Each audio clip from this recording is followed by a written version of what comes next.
Magandang hapon po, kaibigan. Ayan, grabing alon dagat. Kaya may amoy na malaki ang alon. Nandito kami ngayon sa Kaugtuhan.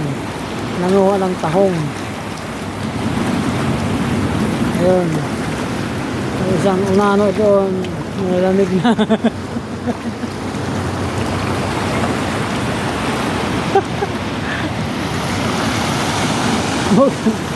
Lumalaki yung alon ba?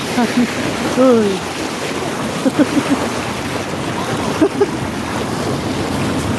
Lumalaki yung alon na. Akala ko pa pahiba.